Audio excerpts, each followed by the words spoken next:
Good morning, everyone. Welcome to the GSAS Day of the School. I'm so glad that you were all able to join us this morning.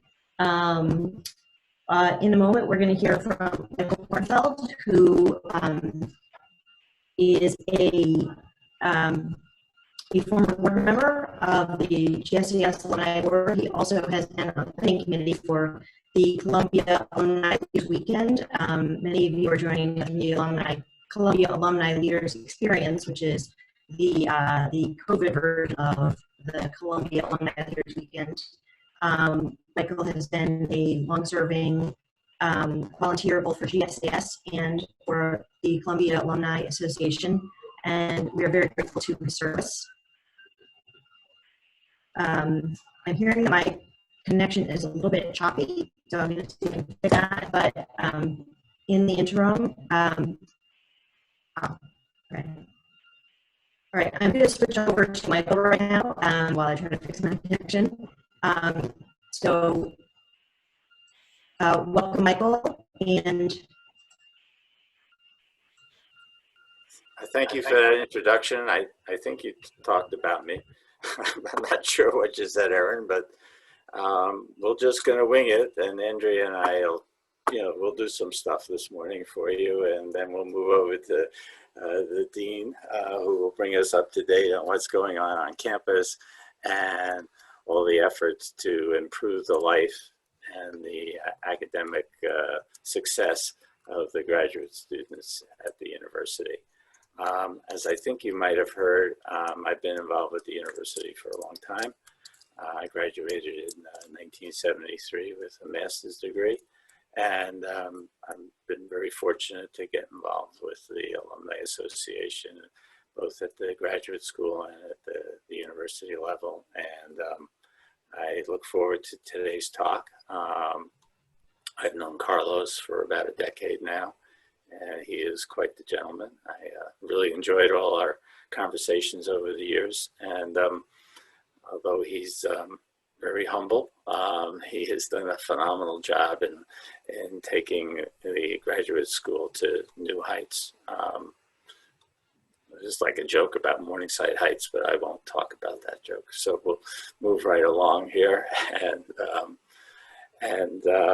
Let me just say that the reason I got involved with the university, because when I was a starving graduate student, I worked two jobs. One for the Manhattan School of Music up the street, and also for an all-night doctor's office. And working 40 hours at $2, 40 hours a week at $2 an hour, and going to graduate school. I think my grades probably suffered a little bit, but you don't have to look that up, Dean. I got my degree, it's on the wall, you can't get it back. And let me tell you a little bit about my friend Carlos.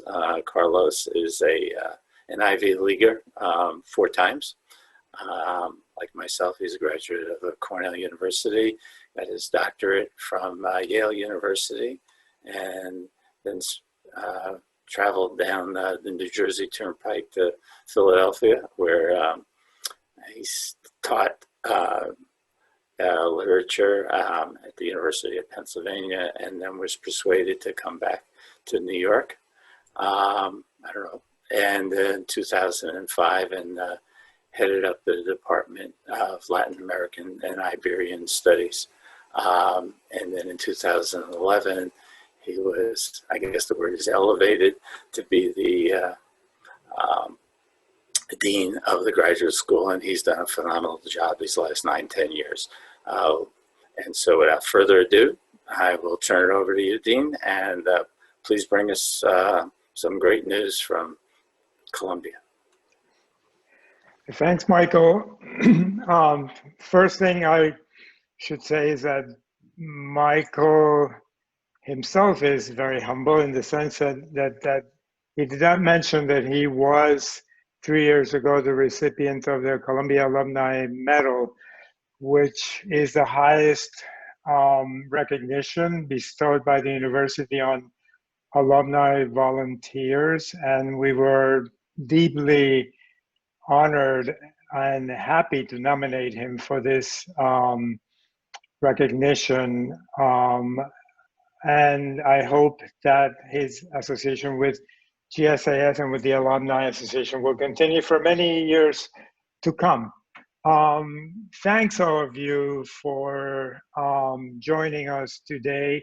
I just wanted to have an opportunity to give you a sense of where the school is now, because I'm sure that on account of everything that's been going on since March, you must have some curiosity about how the school has adapted to the circumstances we're forced to do our work in now. I would say that the first thing that must be considered is the fact that, as you know, universities and schools and academic programs are very cyclical and very predictable, and you know, if you're in March, what are the things you should be doing, and what's coming in April and what's coming in May, and so on. And COVID, of course, threw an enormous wrench into that sense of regularity and cyclical repetition. And so that everything had to be rethought, everything had to be reconfigured. And not just for the immediate emergency that COVID represented, but also thinking simultaneously about what was going to be the situation come September of 2020. So you had this kind of double vision all the time about dealing with the immediate emergencies as well as what the school would be doing and what it would look like in 4 months, 5 months down the line.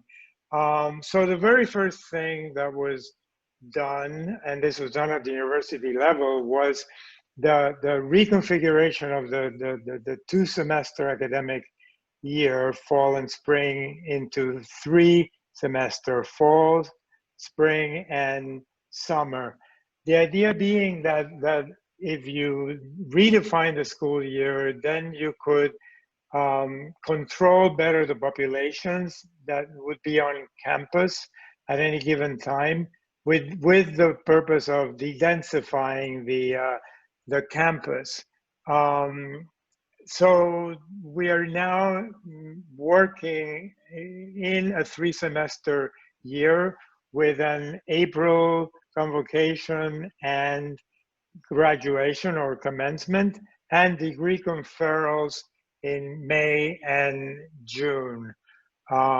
This is going to be a very strange thing to have convocation and commencement in April as opposed to May, but it's one of one of many modifications and adjustments that will be required of all of us for this year, in which we are basically halfway through first semester. But our big concern at the time was also what was going to happen with the doctoral and MA classes that we had just finished inviting to come to campus, right? Because in March and April is precisely when students decide whether they're going to accept our offer of admission.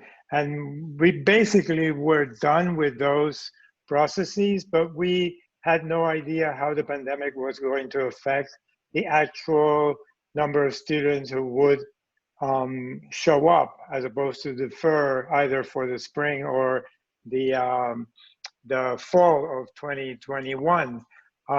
There were also many challenges associated with international students and their capacity to come to campus.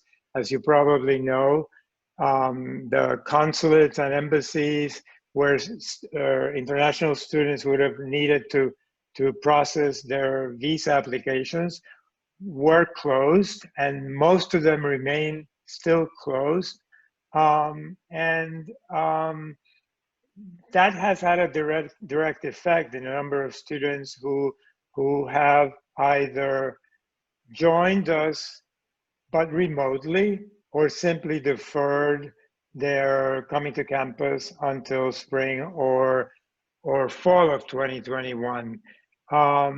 In addition to that, many of our students in March or April decided to go back home, whether home internationally speaking or home domestically speaking. And as we got closer to the um, fall semester, we realized that we were going to have to deal with a completely new, novel situation, which was that a certain percentage, a sizable percentage of our faculty and graduate students who are involved in teaching and research would not be here physically on campus. And I will tell you that one of the things that consumed a great deal of our time during the summer was engineering, along with the Office of the Provost and with the Office of General Counsel, how and whether we could hire and pay stipends and salaries to our graduate students who were not going to be on campus during the fall. Luckily, eventually all the ducks fell into a row, and we managed to negotiate with the various offices on campus, and we have in fact been able to support our students either through stipends or through stipends and salaries, even if they're not on campus. But as you probably know, back in August, the president announced that the undergraduate students on Columbia College School of Engineering and the School of General Studies would not be returning to campus, which means that a large percentage of the teaching that has been engaged in since the fall semester began has been done either remotely or in hybrid mode, which means simply that there's a certain small portion of students who are attending the class physically, and a larger percentage of students who are participating in the class remotely. The entire preparation from March until late August to make sure that we could have a functional semester took an enormous amount of time, as you can imagine. But my sense right now is that students and faculty have fallen into the rhythm of the semester, that everybody's trying to do everything within their power to maintain the quality of instruction and of education that Columbia is famous for. And as much as we would like for things to return to some sense of normalcy, my sense is that we are doing the very best we can, and that the results are as good as you could possibly have hoped back in March when this whole rigmarole started. So let me tell you about what we've done as a school response to the issues that our students and faculty had to confront as a result of the pandemic. So we realized very quickly in April that the typical arrangement that most of our students in the humanities and social sciences counted on, which is that since they're funded for 9 months, they use the summer to do research. They would sublet their apartments in Columbia Housing and not be here during those 3 months. That arrangement was completely impossible to sustain by those students because we had an order to remain in place, if you remember back to April. So we had to find a way to fund our PhD students during the summer months. And we came up with, in consultation and in coordination with the Office of the Provost, we came up with an arrangement whereby we would increase the number of work opportunities during the summer on campus, and then give our PhD students either $1,500 or $3,000, depending on whether they managed to avail themselves of some of these opportunities to work during the summer. For our MA students, we allowed them to take summer language courses, which, as you know, are an important part of MA, the MA curriculum, to take summer language courses for free during the summer, and therefore allow them to continue advancing toward their degree. And finally, we also recognized that the pandemic was creating some very peremptory needs for our graduate students, both PhD and MA students. And therefore, we created an emergency fund that was managed both by the Arts and Sciences Graduate Council and the GSAS Student Affairs staff, whereby we would entertain applications from students who thought that they were confronting emergency conditions and circumstances, to allow us to help them to the extent possible with these emergencies that they had not foreseen and with which they had to deal. With the Arts and Sciences Graduate Council and our resources and the collaboration of each and every PhD program and MA program in the graduate school, we managed to award close to $110,000 to about 250 students who were experiencing hardships of different natures as a direct result of the pandemic. I know that some of you supported this, specifically this emergency COVID relief, and I'm very grateful for your help with that.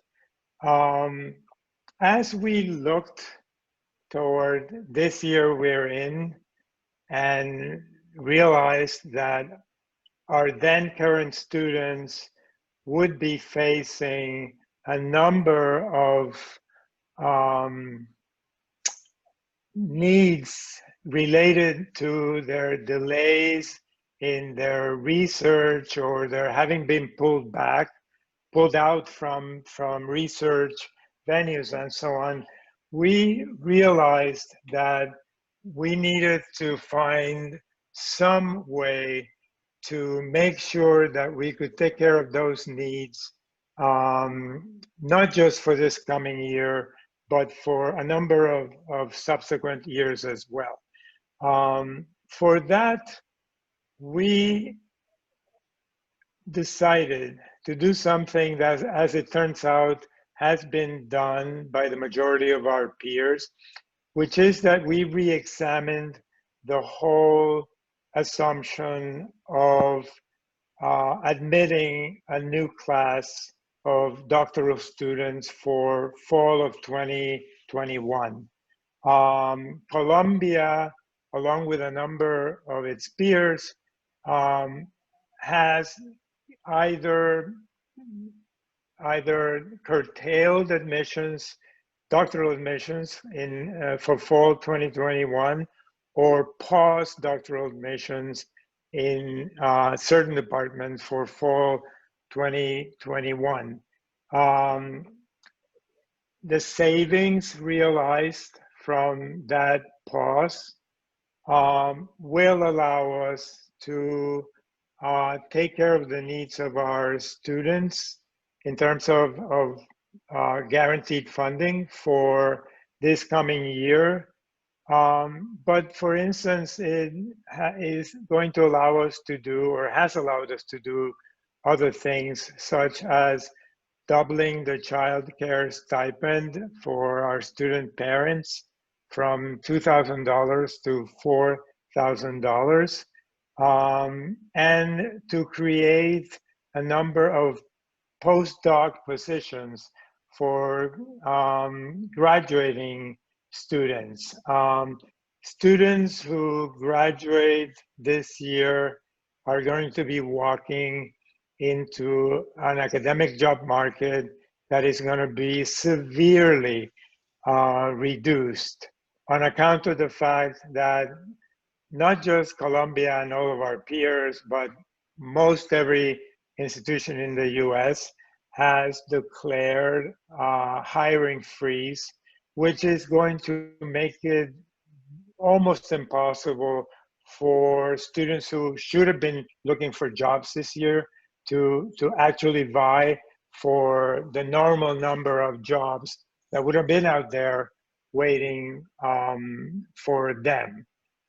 So these things that we put together with the savings from the admission pause, we believe will allow us to provide somewhat of a cushion for a number of the constituencies that we are constantly striving to help and to enhance the benefits that they receive. In addition to which, it will allow us to, it has allowed us, in fact, to announce graduate equity initiative that will allow us to address issues that have become structural and that we believe that must be addressed. Issues that have to do with the underrepresentation of certain groups within graduate education, both master's and PhD, and that will serve as a kind of complement to an existing initiative in the provost's office to enhance faculty diversity and inclusion. Of course, the big problem in all of this is that we have no idea how long the situation is going to last, how slowly or quickly we will achieve new measures of health institutionally and individually, that, and nationally, of course, that will allow us to retake the thread that was broken in March. But my hope is that we can continue to take care of the needs of our students, and that we managed to continue to develop the initiatives that we had started recently for the school and for the students, and which I will remind you very briefly of, because I'm sure you must know about them. The GSAS Teaching Scholars Program, which of course, as you know, allows advanced doctoral students to teach a course of their own devising. The creation of the writing studio, which is something that we launched a year and a half ago, where graduate students can go and work collectively on their dissertations, receive help, and arrange for consultations with specialists who can help them in their writing enterprise. And the very last initiative that we inaugurated in February of this year, which means that essentially it was inaugurated along with the pandemic, is GSAS Compass, which is our new in-house operation for professional development for master's students and PhD students. If you remember when you were at Columbia, if you wanted to have any kind of help with your professional development, you would go to the Center for Career Education, which, as you know, has always had a very undergraduate-centered perspective. We knew that we needed to create a GSAS-centered, graduate-centered professional development operation. And this is when we launched and why we launched GSAS Compass.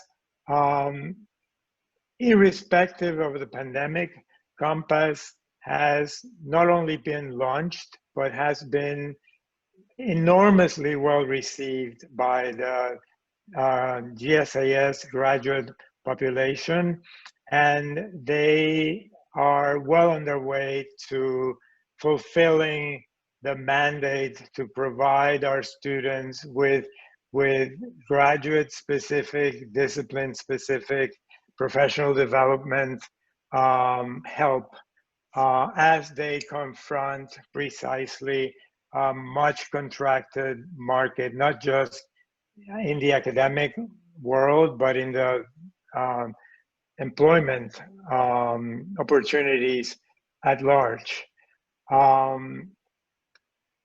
Financial aid continues to be a core priority for us. As you know, the financial aid that we give doctoral and master's students comes from GSAS and not from the department. And in particular, MA financial aid is a very big objective for us.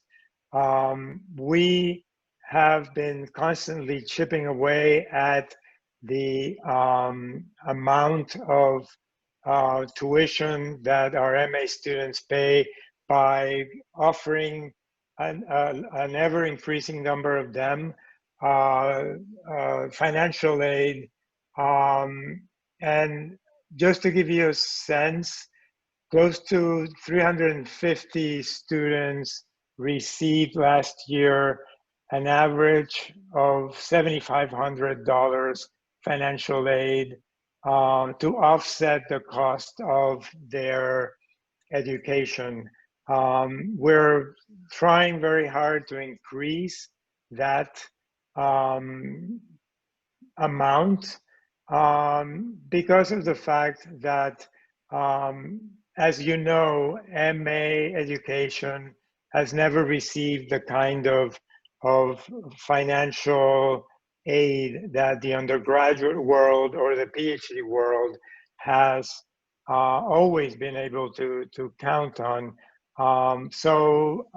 Think about our MA students when you're thinking about financial aid and helping us with that as a priority for the school.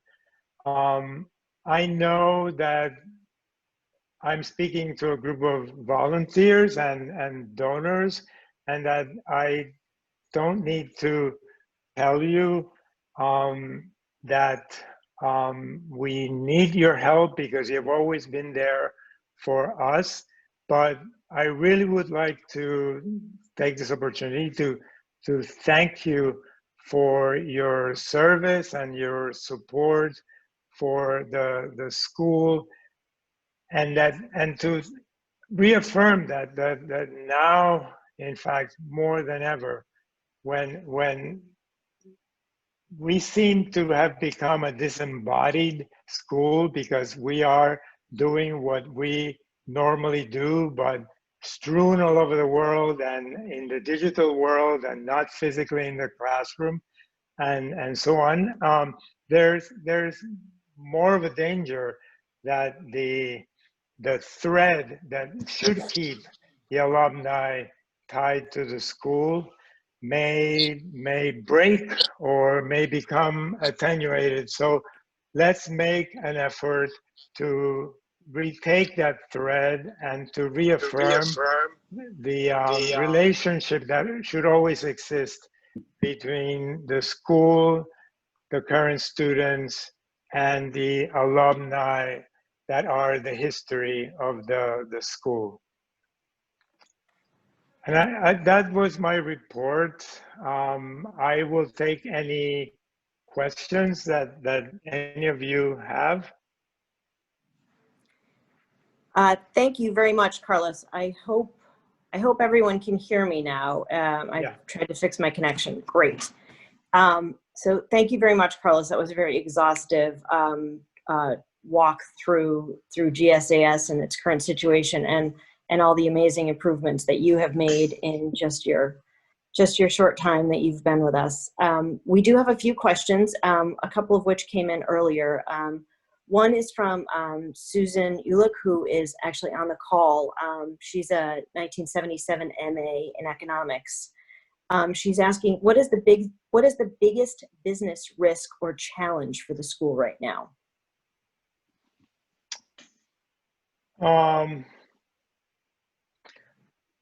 There are two ways to interpret business here, right? The first is the business of the school is research, and the other is the inevitable financial infrastructure of the school. Taking the first sense first, if the inability of our students to travel to research destinations or to go back to archives or to have uninterrupted work were to continue for an extended period, there's a very good chance that their progress toward a degree could be derailed for more than a period that could be recovered from, right? My fear is that we all have this idea that one day this is all going to lift and that will be the moment when everything will come back to normal and everybody will return and so on. But my understanding from everything that you read and hear is that there isn't going to be that kind of a pristine return and a recovery of normalcy, but that it's going to be a fairly mixed, dirty return to normalcy, and that we're all going to have to readjust our expectations and our possibilities and so on. But in the meantime, there are going to be there's potentially a generation of graduate students who are going to be derailed, coupled with the deteriorating job market circumstances currently, that all of that may end up producing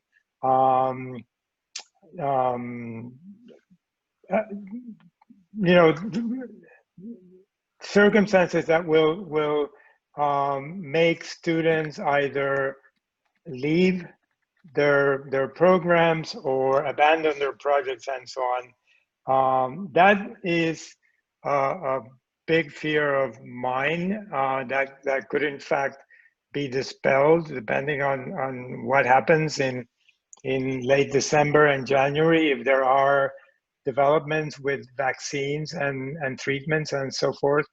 The second understanding of business that has to do with the financial health of the school. The potential for the pandemic to continue to create deferrals of students could potentially become problematic in as much as the school, like any other school or university, is dependent on the number of students who come and pay tuition to be able to then turn around and pay for the many things that are part of running a school. This, again, could be something that come January, depending on reopenings of consulates or an improvement in the larger national and international management of the pandemic, could be assuaged or modified, but it's a wait and see game.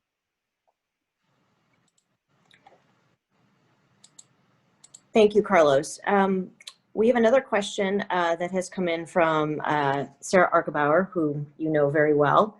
I just want to mention to everyone that Sarah has also been although she only just graduated a year ago with her PhD in English and Comparative Literature, she won the Campbell Award at her convocation for her volunteer and leadership while she was the head of the ASGC at Columbia. And she's now a postdoc fellow and actually teaches in the core. Sarah is asking about the postdoc point. How extensive will the postdoc program opportunities be? What opportunities exist for students late in the program who may need more time to degree? And will there be a focus on expanding opportunities for 6th and 7th year funding?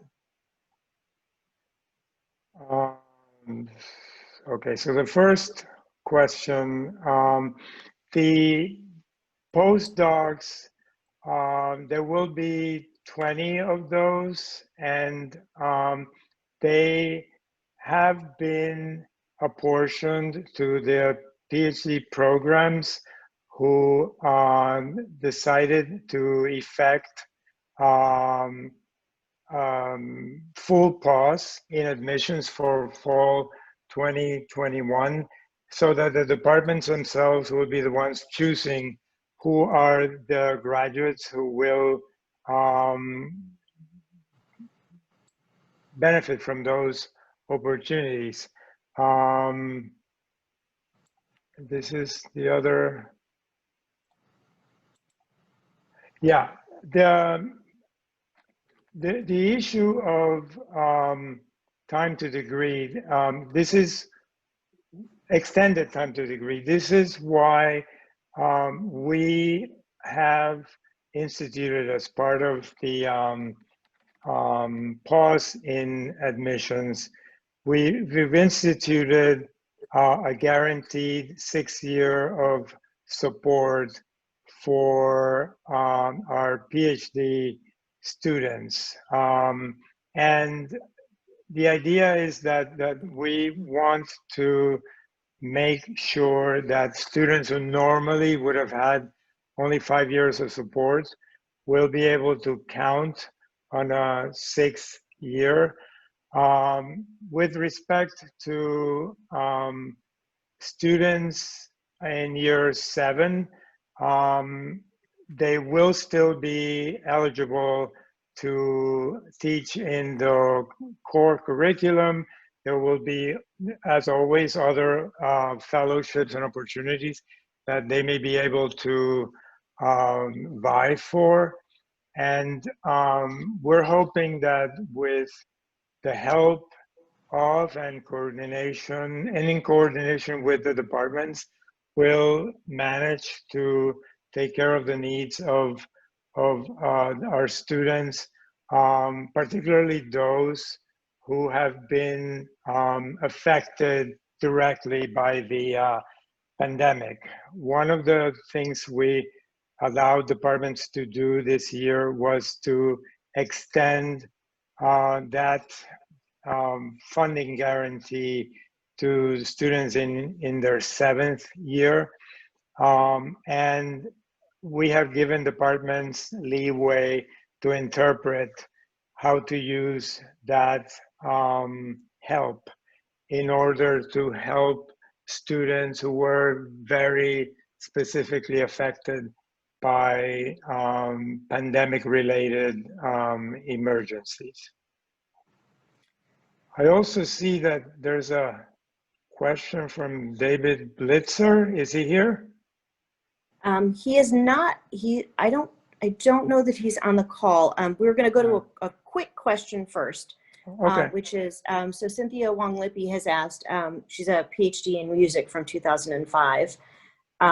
She's asking how many students are currently enrolled in GSAS and how many have requested emergency assistance?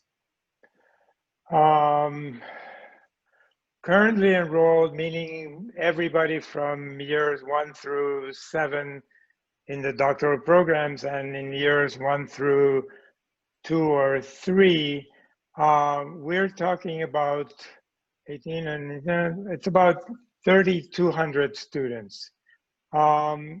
We received about, if I remember correctly, close to 280 or so requests for emergency help.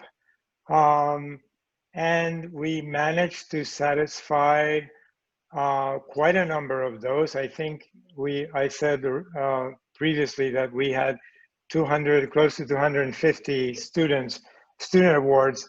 However, because we made an appeal to the alumni to help by contributing to this emergency fund, we continue to receive small amounts, but still significant total amounts of funds for this emergency fund.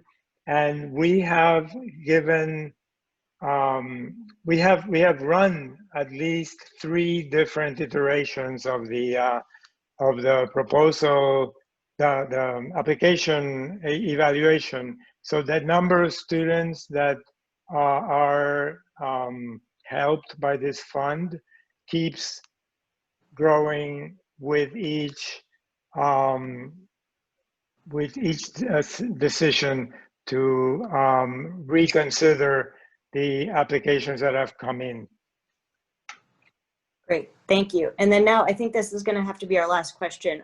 This is a question from David Blitzer, as you mentioned. He's a 1978 PhD in economics, and as many of you might recall, he was our very first virtual GSAS conversation speaker way back in April at the very beginning of the pandemic lockdown. So David is asking, New York City is facing difficult challenges from the pandemic and related problems. The fates of Columbia and New York are linked together. What can GSAS do to support the city and the university? Yeah. As you know, the relationship between Colombia and its environment and with the city at large has a long and complicated history, a vexed history, in fact.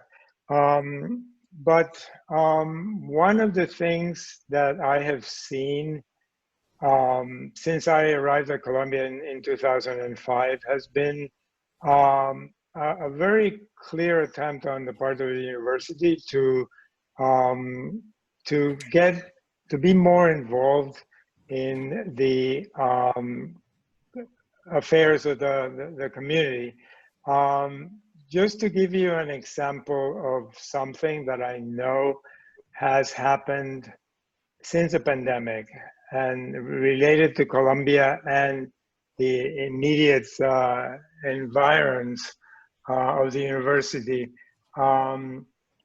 Colombia has acknowledged the incredible problems and difficulties that the pandemic has represented to the many businesses around the university that depend on faculty and student presence in order to be able to thrive.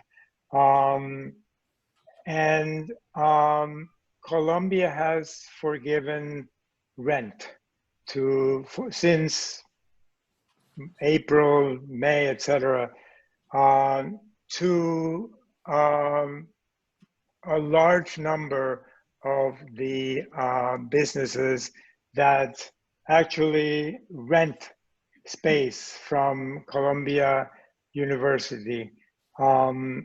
We have to make sure that not just the university, but the context for the university survives this emergency situation that we are living in, and which we don't really know how long it's going to last. But I have sensed since my arrival here a much more conscious sense of Colombia's responsibility for its relationship with the surrounding community and the city in a way that it is my understanding was not typical of that relationship in the past. Thank you, Dean Alonso. My name is Julia Morton, and I'm a gift officer for the Graduate School of Arts and Sciences, and I'm just going to close out our program today by saying thank you to everyone on this call. As you might know, many of you were involved. Yesterday was a big day for Columbia. It was our Columbia Giving Day, and the graduate school set a record-breaking $212,000 raised from nearly 250 donors. So I just want to say thank you to all of you who contributed through your time, through your gifts. We really appreciate it. Hopefully you've gotten a sense today of the incredible leadership we have for this school with Dean Alonso and Dean Solomon. And if you have any questions about how to be more engaged with the school, how to give, any of that, please feel free to contact either myself or Aaron Hussein, and we'll get you connected. So thank you so much, and have a great day. Thank you, everybody. Thank you. Thank you.